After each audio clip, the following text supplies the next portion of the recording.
Today brings us to Wiltshire, where I'm delighted to say we're going to be interviewing David Hempleman-Adams, who's a long-standing Vice President of the Royal Scottish Geographical Society, a fellow and medalist of ours too, and of course a record-breaking explorer and adventurer. So really looking forward to this.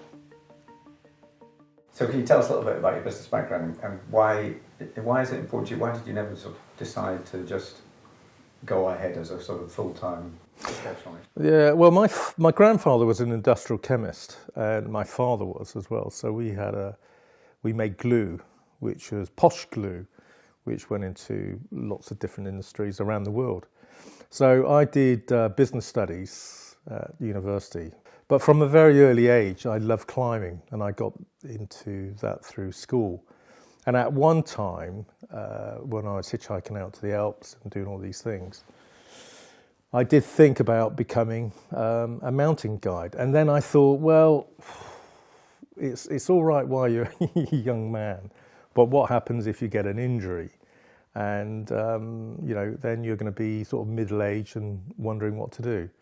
And the other thing I thought was, if you did it for a living and you skied or you climbed to pay for your mortgage, then I felt that you would lose the very reason why you're doing the adventure and the love of the adventure. So I've always been very, very lucky that I had one foot in business, and I come back from an expedition.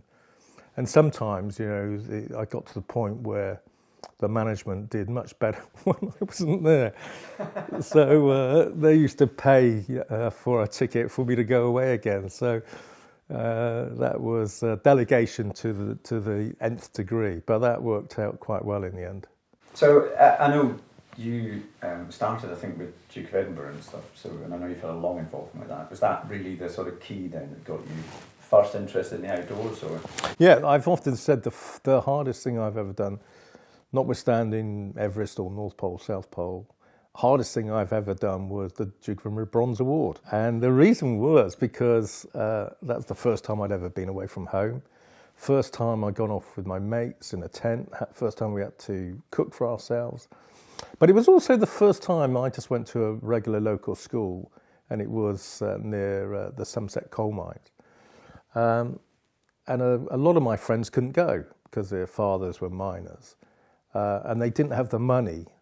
In retrospect, I realised they didn't have the money to pay the £2.50 to go off for the week's camp. But we had this Welsh PE master called Mansell James. And of course, the boys, we all called him Jesse James. So he would realise if he took us down to South Wales, where his mother lived, he'd have a good week's holiday. So we'd all go down. And she would spend a month cooking cakes for us. And we'd turn up and we'd, young teen, we scoffed the whole lot in an afternoon. And he put this great big army tent up, and there was no sleeping bags, but we would shiver all night in a blanket. And of course the toilets was, there you go, Sonny, there's a shovel.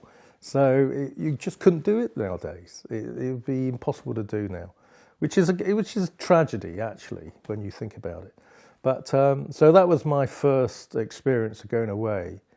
And seeing mountains and seeing mist, and I loved it. And it was a real light bulb moment for me that I just thought, I really, really enjoy this, and that was my introduction to the outdoors. And those days, I was the Bonington was doing the Southwest Face big expeditions, and I remember writing to him. I was about 15, saying, "Is there any chance I could come as a porter?" And he wrote back a really lovely letter saying, well, you're a bit too young now and a bit more experience and, who knows, but keep on going. And it was a really important lesson for me because it was, first of all, he wrote back and made the effort to write back. And secondly, he was very engaging and really giving you something to drive for. And whenever young kids write to me, I always make the point of writing back and make the effort. Because I just thought it made a big difference to me. and I will definitely try to do the same thing. So I don't think I'm in the same class as Bonington, but I think it's important that if somebody takes the effort to write to you, you have a responsibility to write back, definitely. So, yeah, and I've seen him over the years, and he knows that he wrote to me, and I've thanked him several times. I think your first sort of proper trip, the first big one that you took on was Mount McKinley, is that right? Yeah. So how did that come about? And I think you then travelled through the Americas. Yeah. So when I did Camp America, so I was teaching climbing during the summer holidays while I was at university, and this mate of mine, Steve Vincent, we thought, well, let's go and try this. So we were very, very fit at that time, being in a camp for a sports camp. And so we went up to Mount McKinley, flew in, and did all the wrong things, of course. Not enough climatization, trying to push hard. But did you not end up in a bar with Ronnie Biggs? Yeah. Oh, well, you've done your homework. So we went down, all the way down through the Americas, and we ended up coming back to Rio de Janeiro. And we ran out of money, and because all our stuff was stolen in a hotel room. And it was pretty obvious at the time, well, not at the time, but after, in retrospect, this dodgy hotel room, and they just nicked all our stuff, including all our money. So we went down to the British consulate in Rio, and really, nice people, and helped us out. But the odd job man was Ronnie Biggs, and so he was holding court in the bar just round the road, and we went and had a few drinks with him, and he was quite a lad. Then he had I think a young family, so. It was interesting times, very interesting times. So we were stuck in Rio for 2 weeks, and we used to go down the street in just shorts, so people realised we didn't have a watch or a camera, so there was nothing to steal. So they got used to us, and we came back with one hell of a suntan. But it was one of the 7 summits, and of course in those days, Pat Morrow they hadn't invented the 7 summits. So, and it was very interesting. I hadn't thought about the 7 summits until I think I climbed 6 of them. And it was Rebecca Stevens, actually. I was down on Aconcagua, and she was doing the 7 summits. And she said, well, why don't you? And I thought, that's interesting. And up to that point, I hadn't even thought about it. So, and I'd done all the hard ones, really. And it was a couple of easier ones, like Carsten's Pyramid, which is down in Irian Jaya. And I thought, well, let's have a go at this. So it's, again, one of those things, it's slowly, you percolate through these things, and one leads on to another. But there was no, at that time, 7 Summits Club. Vincent's certainly the coldest, and in terms of logistics, it's the hardest. And again, there was only 2 of us when we climbed Mount Vincent, and now you get a whole busload, but which is very, very different. And that's the sad thing, in my lifetime, in terms of climate change and seeing these things move on. It's all very well having Discovery Channel and writing books, and it would be very selfish for me to say, well, I've enjoyed, doing these things, but no one else should do it. And of course, people want to do it. Young people want to travel, want to do these things, and that's the nature of man. But it is disappointing when you see, 1,000 people on Kilimanjaro. Funnily enough, Kilimanjaro, people think, oh, it's just a hike, but actually it's an altitude. So an altitude's got no respect for age, fitness, gender, so it catches a lot of people out. The standard rule of thumb is for every 1,000 feet over 10, you should have an extra day to acclimatise.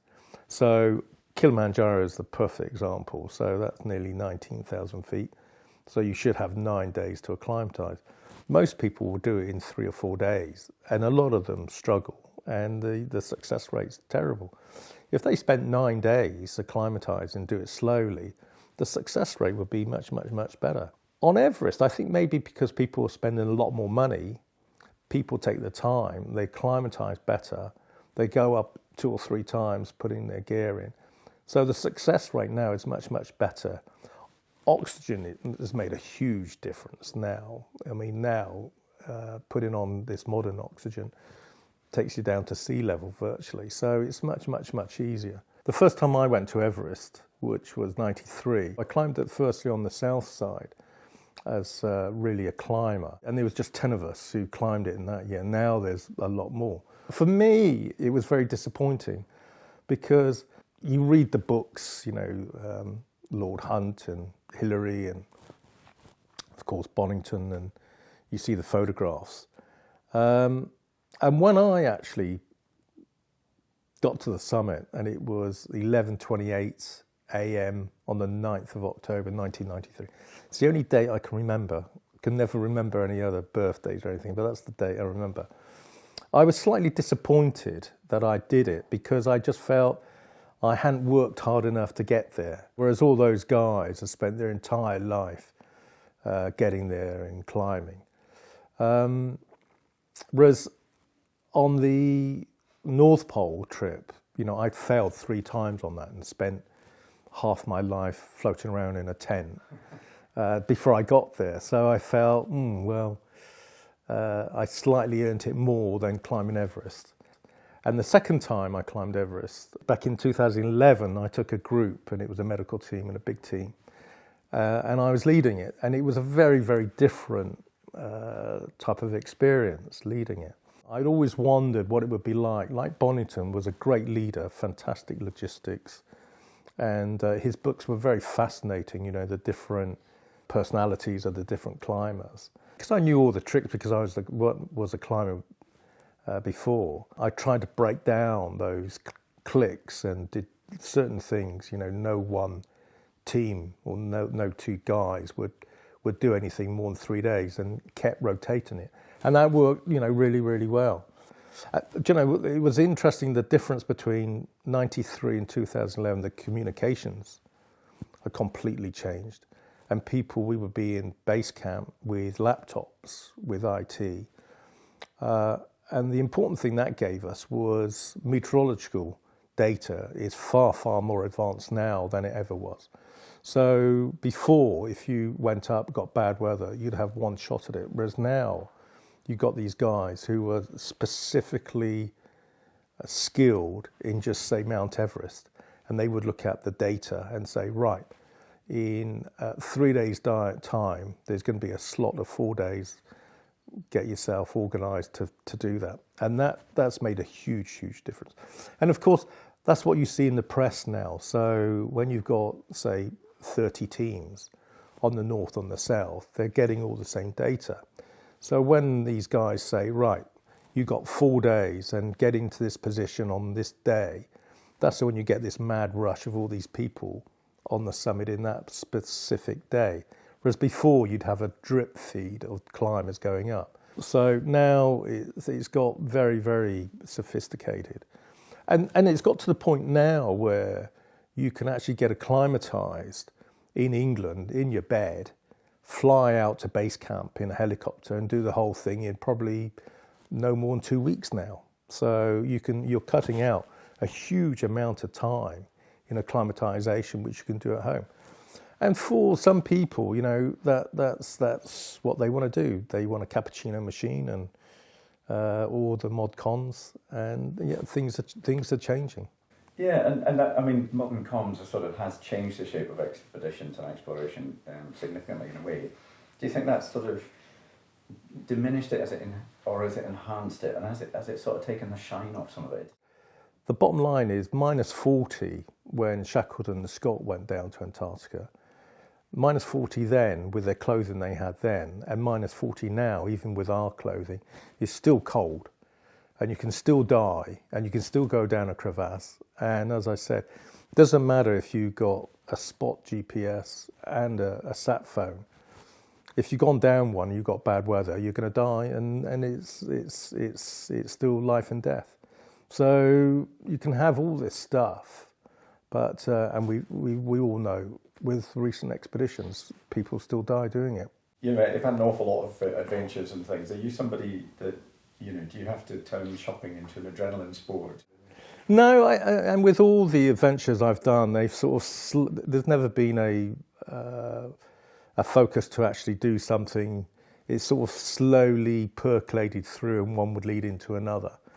And most of the things I've done, I've sort of done small step changes, be it in the ballooning or the polar stuff.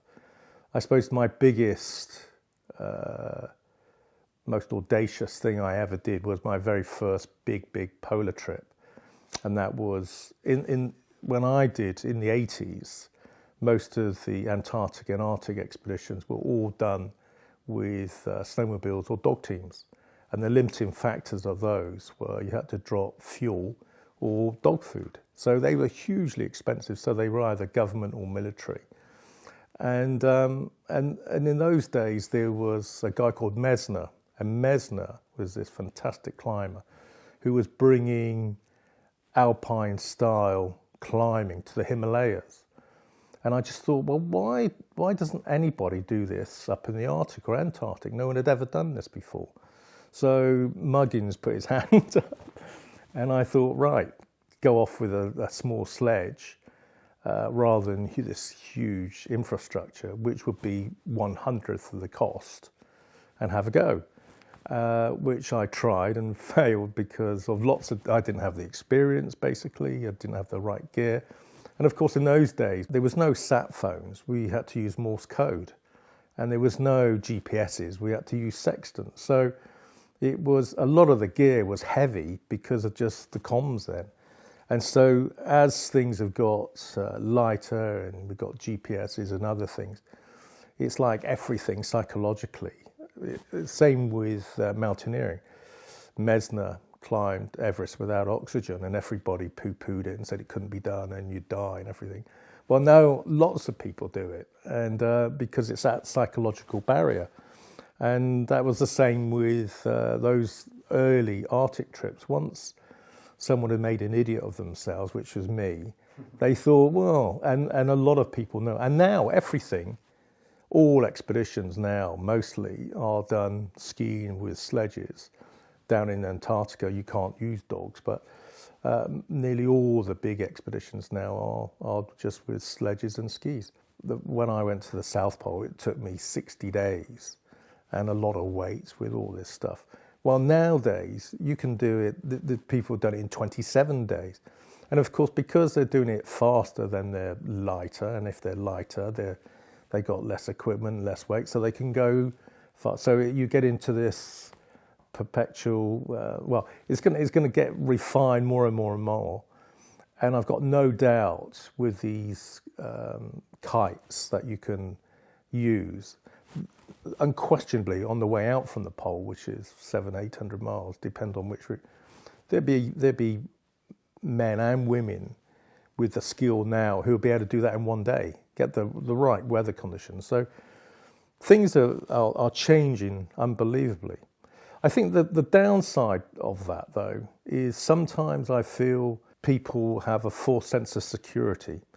So there's been occasions when there's been young groups going up to Greenland, got themselves into trouble, get out the sat phone, and it doesn't matter if you've got a sat phone or a GPS position. If you've got 60-knot winds and it's cold, you can't do anything. And a lot of people have died because they don't know how to survive in those conditions. So, I mean, you can push the limits and you can do it alpine style and even refine that. But sometimes there's not enough leeway in the system, so you get into trouble. You've told me before that you don't really train for expeditions. Almost that you never get fit. You almost get fat for expeditions. Yeah, Is that right? Yeah. Certainly on the big Arctic trips, you lose a lot of weight. On my South Pole trip, I nearly lost 3 stone. So you want to go down heavy because you're going to lose so much. And of course, my trips are quite slow. So South Pole was 60 days, as I said. You can do it in 27 days. So it's a completely different setup now. And the North Pole was, again, 60 days. So you're piling on all these calories before you go. And I've seen it, a couple of my mates are gym monkeys, and they will go out as fit as a butcher's dog, and they've got nothing to lose in terms of weight. So their stamina goes down really, really quick, I found, and they struggle much more than the fat old guys like me.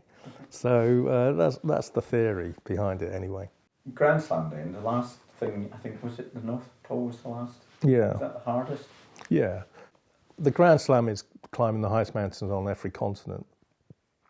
And my Grand Slam was the North and South geographical poles, the magnetic poles. The South Magnetic Pole, I think, is the hardest because you've got to sail there across the Southern Ocean rather than being on an icebreaker. But sailing across the Southern Ocean that's not a great place to go. But the one that I tried 3 times on and failed was the geographical North Pole. So I started in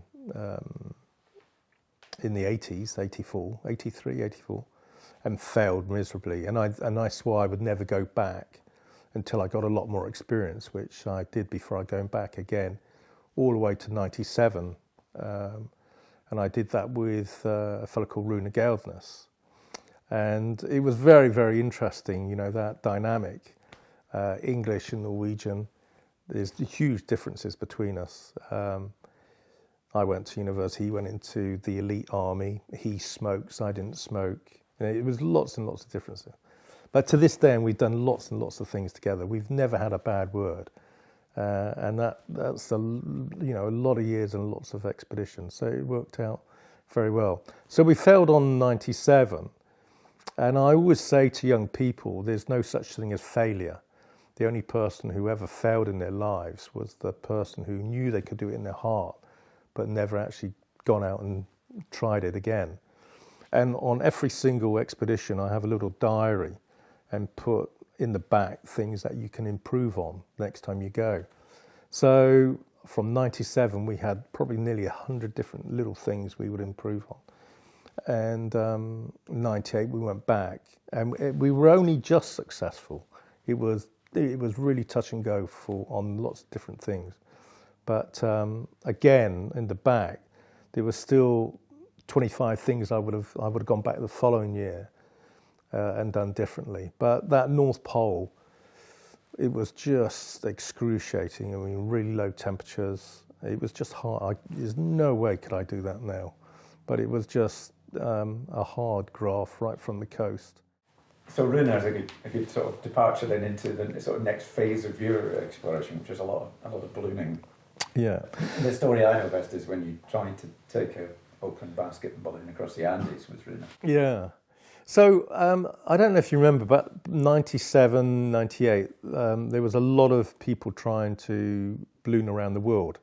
So you had Branson, of course, you had Steve Fossett, Breitling, Cable and Wireless, Hilton. There was lots and lots of teams trying to float around. And from a young age, I remember this Swedish guy who tried to fly to the North Pole. And going back to 98, there was one day, halfway through the expedition, it was really cold, -40. And we were pulling these big sledges. And we put the tent up, and we wouldn't say anything. We got it off to a T. We get in, I would warm up all the gear for the navigation, Rune would do the cooking.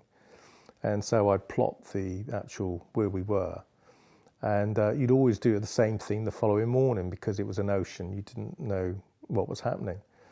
And I remember we'd done 6 miles that previous day. And that morning I checked the navigation. We drifted, while we were sleeping, we drifted back 7 miles. And it happened 3 days on the trot. And I just thought, this is going to get us again, And that was when I just thought, God, if we could have ballooned over this, it would be so much easier. And that was the spark that I thought, I wonder if this is possible. So I went back, did the research, and I found no one had ever attempted again since Andre. And that was an awfully tragic story that they tried, 1897 I think it was, and tried, and they died doing it.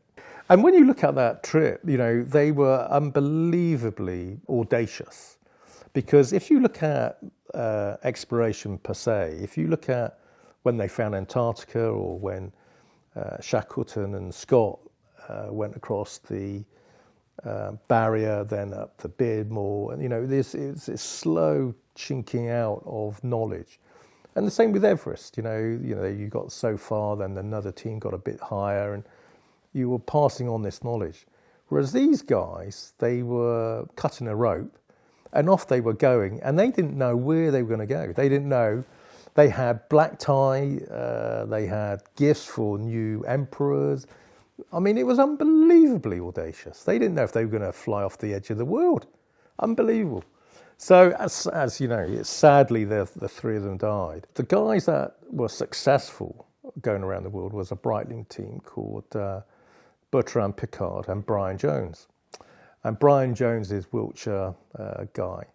And I went to see him, and he said, well, I'll ask Luke Trulemans, who was the weatherman for their around the world trip. And he did a few models, and he said, well, it's very different going around the world because the weather on the northern hemisphere at the top is very, very different. But he managed to find one track to get you to within 1 degree of the pole. I thought, well, if you look at what Andre tried to do, he wanted to see if it was a mountain or what was there. So I said, well, if that's the closest we can get, let's give this a go. So that's how I started to learn to fly, purely to do that trip. So in the fields around Wiltshire, I crash landed in lots of farmers' fields. And so then I said to Runa, how about jumping out, parachuting on top of Aconcagua, which is the highest mountain outside the Himalayas. And that would be by far the highest parachute jump.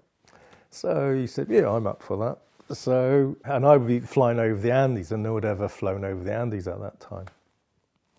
And so we were filming actually for the BBC, and they thought, well, actually, we better get a bit of background onto this. And I was a very low hour pilot. I had, I think, 4 hours as a P1. And so we went off and crash landed in another field with these TV crew holding on for dear life on one of my landings. And then we went down to Dera, which was the research place for the army. And they had one of these decompression big tanks. And they were going to teach us the effects of altitude and hypoxia, basically. So because we'd been on oxygen, I thought it'd be an ideal lesson to know what would be happening. So anyway, we started off, and this lady came in, this doctor with a white coat, and there was only 2 of us in this classroom, and the BBC were filming. And the first question was, do either of us smoke?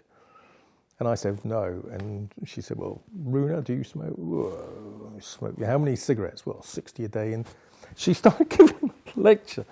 Do you realise how this is going to affect you? You're mad, this is going to kill you. And in the end, we had to say, hold on, all right, you made your point. So anyway, after this whole thing for 3 hours lecture, what's going to happen? They put us into this chamber with this lady. And the first thing is they give you a puzzle with 10 pieces, like a child's puzzle. And they say, right, do that there. And you go, all right. So then they take you slowly up. And I don't know what altitude we were, but this lady who was giving us this whole lecture, all of a sudden she went, poof. And I looked at Runa, and we pressed the red button, and they started all these lights, and there was this, put your oxygen mask on. Well, we put the oxygen. Now put the oxygen mask on on Dr. Whatever. And so they taken us back down, decompress this whole chamber. This door came open, and the stretcher came in, put this doctor on, and took her back out again. And I thought, well, there you go. That's what smoking does for you. And so in the end, we had to get another doctor and take us up. But no one ever complained to Runa for his smoking after that. So anyway, we go down to South America, and we were flying out of Santiago, got the weather ready to go over Aconcagua. So we go up, and I got to about 16,000 feet, and it was pretty obvious the weather was not doing what it was supposed to do. So I said to Runa, I said, listen, you're going to have to get out. He had his oxygen on, and he lit this cigarette up. He went like this. I had a quick cigarette.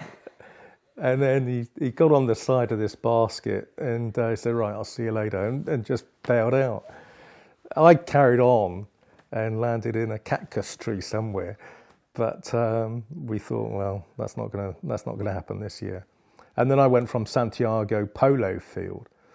By that time, we got a bit smarter, and we were getting weather from a couple of the airliners coming through, and gave me the right track, so went over into Argentina.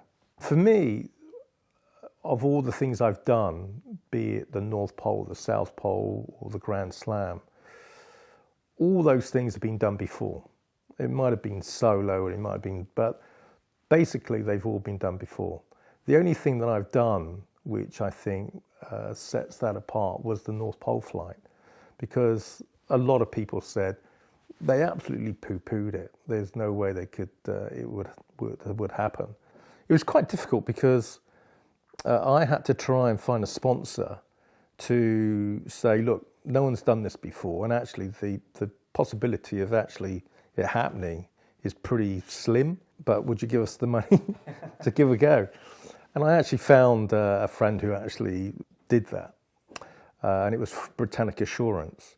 So we shipped everything up to Spitsbergen. If you looked at all the tracks, it would have been easier to go from Russia and not Spitsbergen. That's where Andre went from, Spitsbergen. And I just thought I wanted to keep it in his memory going from Spitsbergen. And also, I didn't want a pressurized capsule, which they went around the world or across the Atlantic. I just wanted it simple, partly because it was cheaper, but partly I just thought I wanted to make it more, not authentic, but I just wanted to get back to basics. And I think, you can disappear up your own arse with all this stuff. So I just wanted to get it really back to basics. I just had a little fishing stool to sit on and a few sandwiches, and that was it. And it was cold, so I had a sleeping bag, just get on with it. And it was one of those trips where I honestly believe Andre was looking over my shoulder and the team's shoulder, because we waited nearly 3 months waiting for the right weather conditions. And it was getting later and later in the year, and if I had to land, there'd be no way of any rescue or anything like that, because it would have been too slushy. But at that time of year, you get these katabatic winds coming off of the glaciers in Spitsbergen, in Longyearbyen. So it would be like regular as clockwork. Sort of 10 o'clock, the wind would start. So we were just about to give up. And Luke Truleman said, well, just I think something's happening. There's something happening over Russia. And he was the genius. The pilot is just the monkey. You just feed the pilot with bananas. But the genius was the weatherman, the meteorologist. And a lot of meteorologists around the world just said, this can't be done, this is mad to even try. And Luke stayed with it. And it's like playing 3D chess in the air, and you're looking at 6 days ahead. So he was looking all the way ahead to try and get me to the pole. And he said, just hang on. And so we hung on 3 days, and he said, listen, let's go.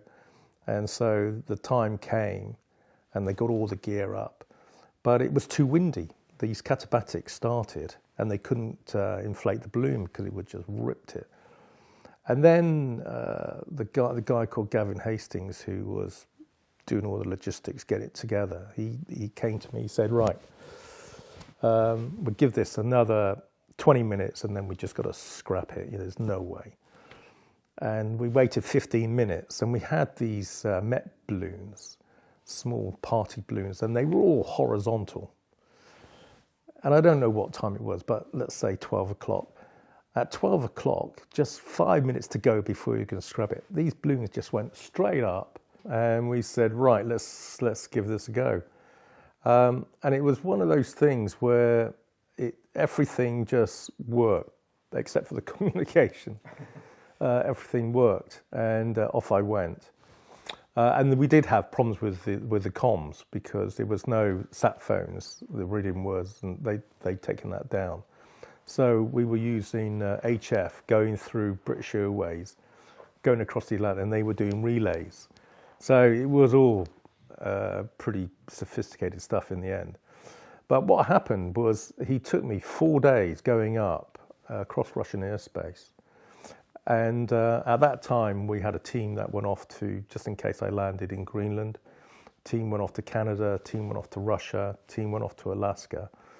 And I was going on a track to Russia. And I was 2 degrees from the pole, so I was going to miss the pole by. We set this bullseye of 1 degree as a success. So I was going off in Russian airspace off to Alaska.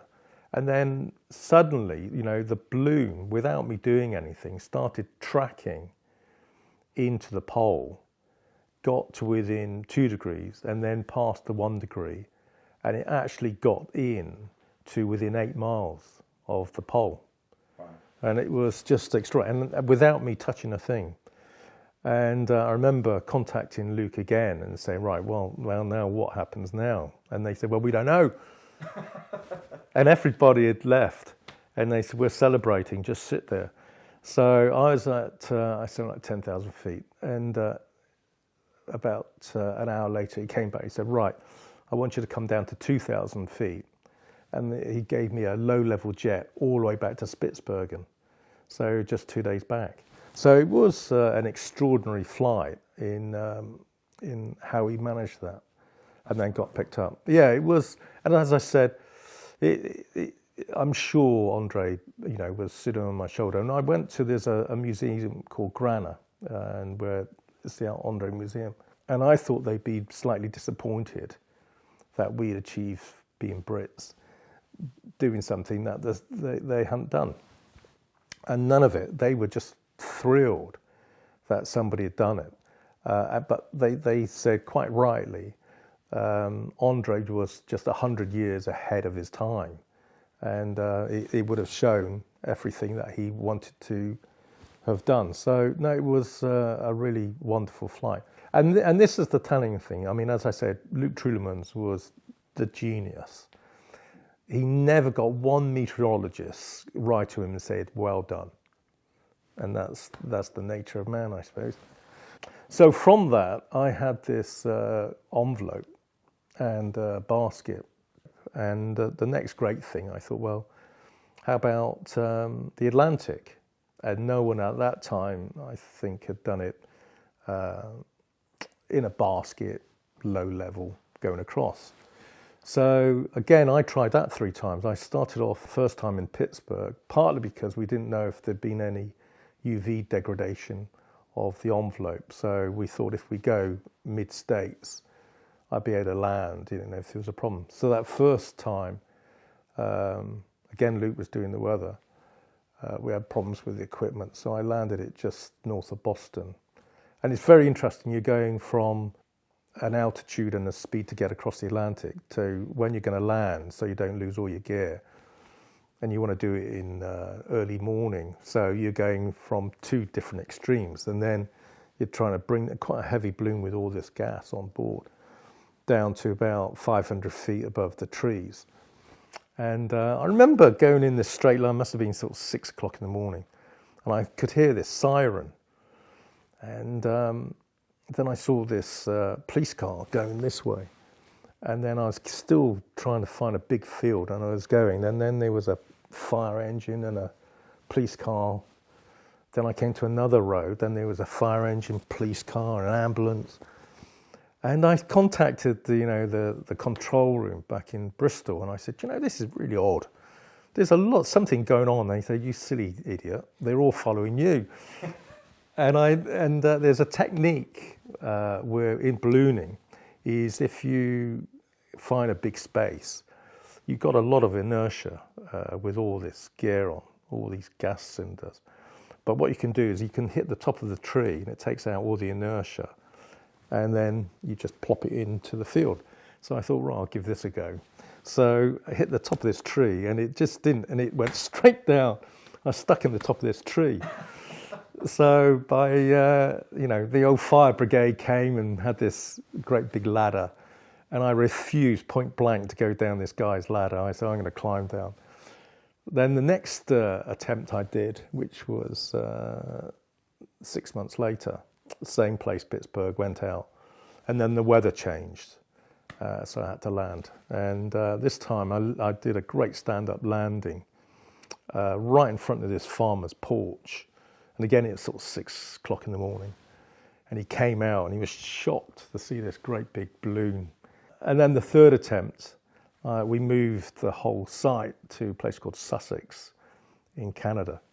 And I went off. And there's two things on that flight which happened. One was I was coming into towards Ireland. I was about 14,000 feet. And I was just sitting there minding my own business. And the whole balloon concertinaed. And the whole rig dropped about 10 feet. And I thought, my goodness, the flying wires had snapped or something like that. So that was slightly worrying. And what had happened, in retrospect, we found out Concorde was just coming in, and it used to go supersonic once it passed the coast of Ireland. And the sonic boom hit the envelope and caused that concertina. So that was interesting. So what happened then was during the night, I picked up a lot of ice because a Rosier balloon, you're using a very, very small little burner, and that caused a lot of ice from the moisture from the propane. And they think I picked up something like 250 pounds of ice. And you can keep flying, and all of a sudden, it won't support that extra weight any longer. So you've got a couple of different meters with alarms on, and all of a sudden these are going off, and it's dark, so you've got no perspective whatsoever.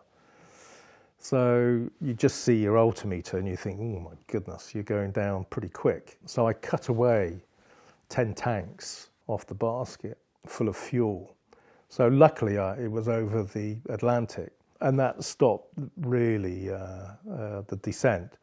Then I came in over the bottom of Ireland, and I still get quite emotional about this, that I was coming in and the air traffic control very early in the morning said, yeah, welcome to Ireland. And then I wasn't quite sure if to land, because I was going to go on to Finland to land. But I didn't have the fuel at this stage. So I thought, well, I went through the day, and then I landed up, just missed Blackpool Tower, and landed in just the other side of a golf course up in Blackpool Tower. And they were covering it in the news, so lots of people came out, and everybody nicked everything. All my maps, everything for souvenirs. In the end, we got the balloon packed up, and I was still standing in my immersion suit, standing there. And it was everyone had gone, and there was this one guy in the field, and he said, what are you going to do now? And I said, I don't know. Is there any chance you could take me to an ATM machine and I can get some money out and get a hotel? He said, and where do you live? And this was just north of Blackpool, and I'm down in Wiltshire. And he said, I'll tell you what, let me phone the missus and I'll see if I can give you a lift. So he phoned them, and I sat in the car, took my immersion suit off, and within 3 minutes I was asleep.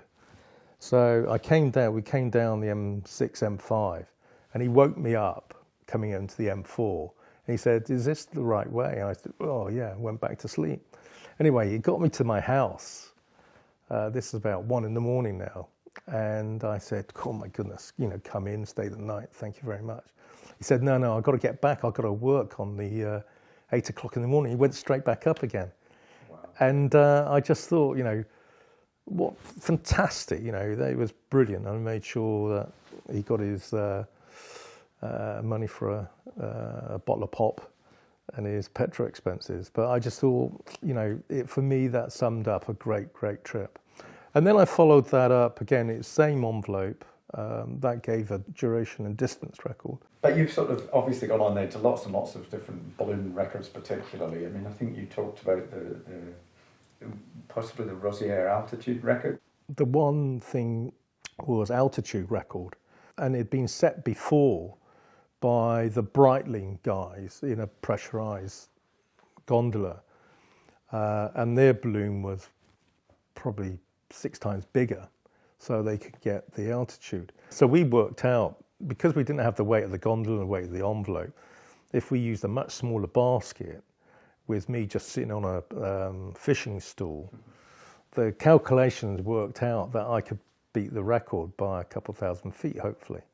So sent all the stuff out to Denver, actually, just so that if I had to land, there was plenty of space, big fields out there. So that's exactly what happened. So I started off, it was a different oxygen system and a whole lot. I had to pre-breathe. So at about 10,000 feet, I knew I had a problem, because you talk to air traffic control, which was Denver, and normally you put out a NOTAM and you just go up and do your bits. But this guy said, right, I'm going to hand you over. And I thought, take this frequency down. And I said, no, I can't hand over, I'm going straight up. He said, no, you can't do that. He said, you're going to have to stop. I said, well, I can't stop. This is a one-way ticket. So that was it. There was this just silence, radio silence after that. So I kept going up, and it was cold. You could see the curvature of the Earth.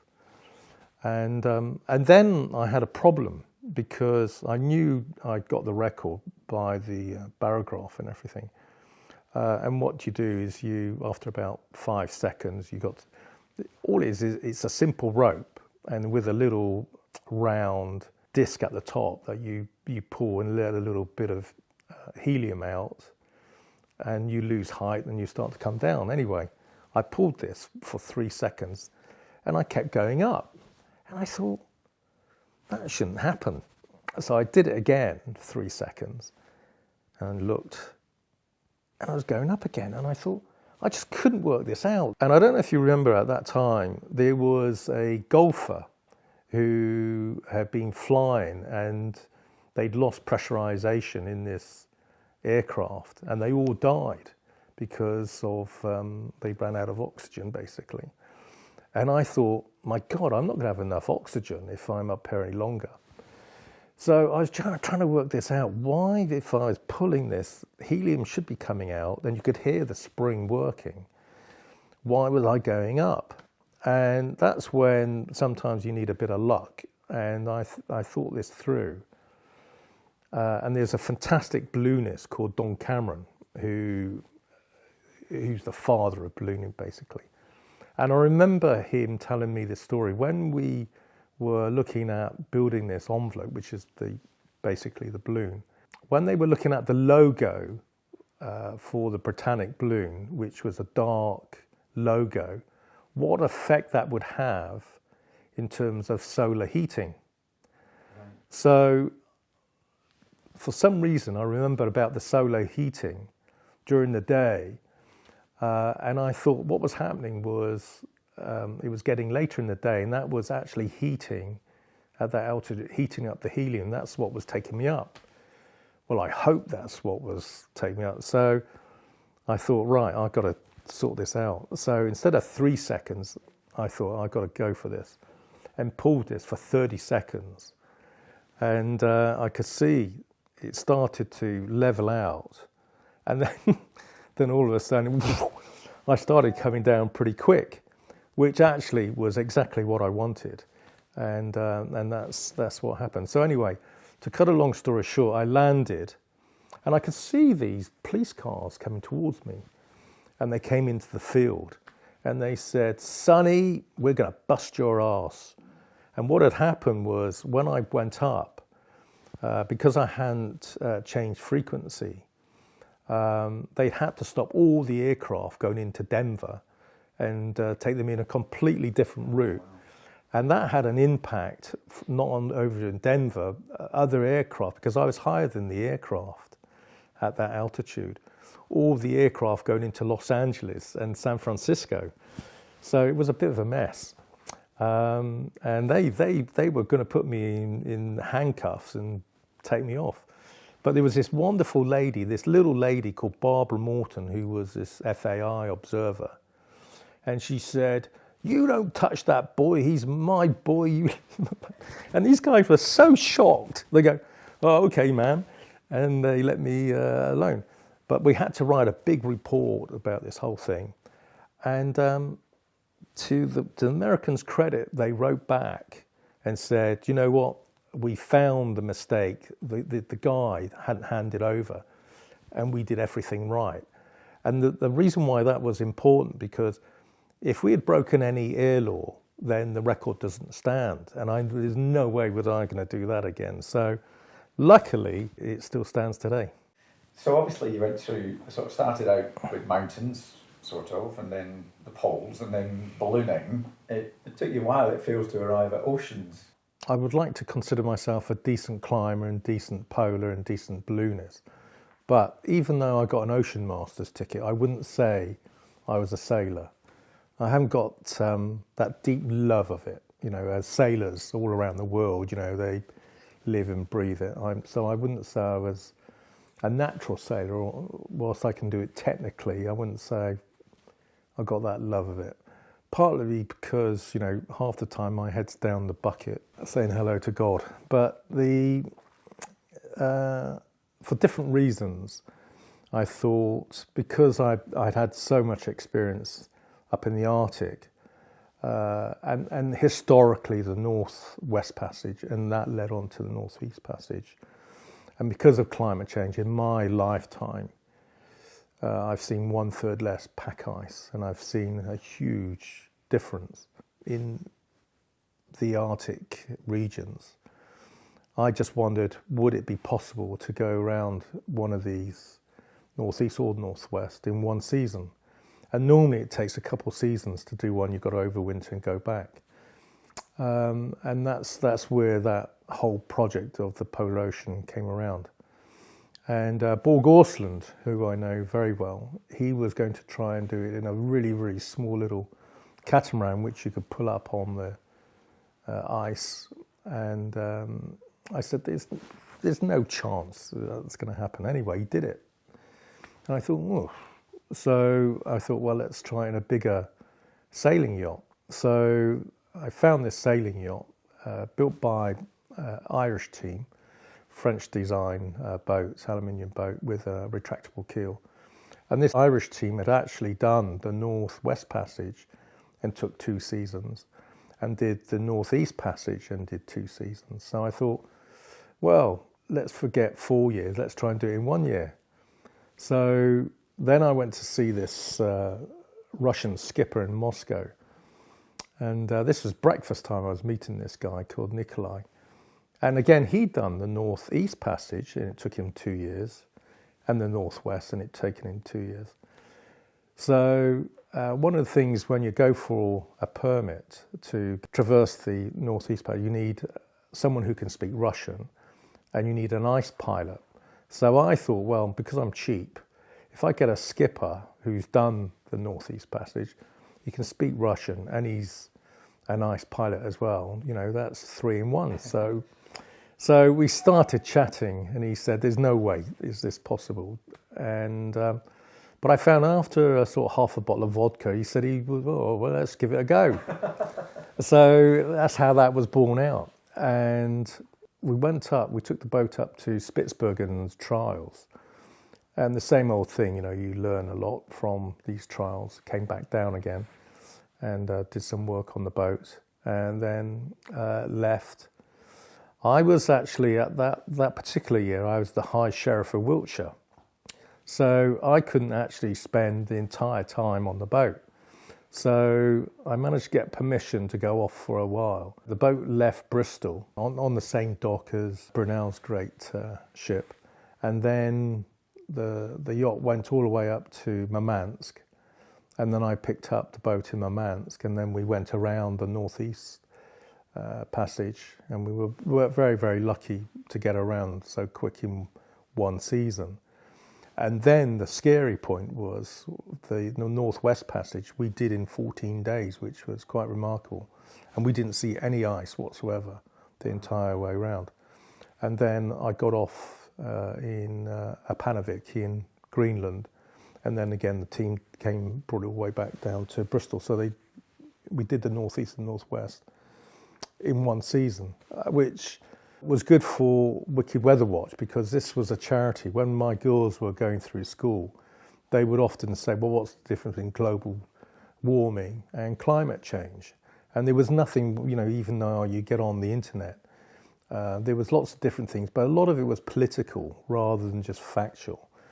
And I didn't think there was anything really for young people to get their hands on. And that's why I set up Wicked Weather Watch, just purely as an educational tool for helping young people, doing geography classes and all the way through. I didn't want any politics. It wasn't banging the drum about anything. It was just pure about climate, and that's how that's set up. So I had a few mates who had gone to the poles and been to mountains, so they would go in to schools and tell youngsters about climate, and that's gone very, very well. But it was also great where youngsters could follow the trip all the way around, and we could send photographs and blogs all the way around. Whilst I decry modern technology, it also can be very exciting, and it was fantastic to give them real-time experiences all the way around. So that's why we set up Wicked Weather Watch. I've seen change in 30 years, massive change, and it's happening so fast. People don't realise we're behind the curve on all of this. And where I've been to in the Arctic, it's a bit of a cliche, but it's the canary in the mine. And so we're seeing massive changes in these places. Incredible, year on year on year, and it's getting worse and worse. I was up there just 2 weeks ago, and it was extraordinary, the change that we're seeing. I'm extremely proud to be Vice President and a Fellow of the Society. And I've often said it punches way above its weight. If you look at the States and all the other nations, it really does punch above its weight. But I do think that, again, with modern technology, we can pump it out to lots and lots of other new people, get new people coming in. And I think it'd be nice, I was thinking this the other day, it'd be nice just to, like my school, going back when I started, Duke of Edinburgh's Award, bronze. I'm slightly different. I think it should be compulsory. But at that age, we should be taking a whole classroom of young people and showing them the society, the library, and what's out in the world. And I think that's the key, to get youngsters in at a very, very early age. And even if you just get one kid from one class, it excites them. And I just know from Wicked Weather Watch, when we've got people going out and talking to these youngsters in assemblies, they love it. Absolutely, they're thrilled. And the one thing, it's always the same question: how do you go to the toilet, of course, and do you see polar bears, and all the rest of it. But they do, that you can really engage with them and bring them on that journey. And I think that's the really important age. Just get them along and show them wonderful things. And you go, whoa, look at this. If they handled some of the artifacts, it'd be just fantastic. Get them at that age. So obviously you've got 3 daughters. How have they responded to having this right on their doorstep? So have they followed in your footsteps? Well, they're getting to that age where they think, let the old boy get on with it. And but I think, again, from a very early age, it was a very difficult time for me when I've got 3 girls, and what I didn't want to do was take them across mountains and stuff when all they wanted to do was sit on the beach. And so we had a quid pro quo So I would take them up. We went to Japan, for example, and went around the whole of Japan. So they had a couple of days on the beach, but then we'd take them up Mount Fuji, or it was the same all around the world. They've been very lucky that they've travelled, but they've seen the natural world as well. And the great thing about that, they see travel as a natural thing for them. And they are going, and they have been to some of the wilder places without me. So that's very, very nice. And as they've got older, to see that. I am getting old and crusty, and I find it so frustrating when you see youngsters on their phone doing games, or they've got these earplugs in, and it drives me Scooby-Doo. And I just think, just get out, smell the roses, and just see what's out there. And I think, that's a huge area you could talk all day on. I think you said once that you felt that you wanted to prove yourself to the world, and that's sort of one of the things that drove you. Do you think you've proved it? No, and I still got a long way to go for that one, and I will never retire. I don't think. I think I love the natural world. I love the travel, and it might not have to be so extreme, but I still get a wonderful experience out of just skiing for a couple of days out in the wilds. I was up in Spitzberg, and it was fantastic. But it is getting tougher. Pulling a sledge and putting a tent up. It's hard. So, and recently I crossed Baffin Island, and I had 5 young people from the age of 16 to 21 in my tent. And it was fantastic. It was really lovely to pass on a bit of experience. And there was no phones, or it was no, and the beauty of the place.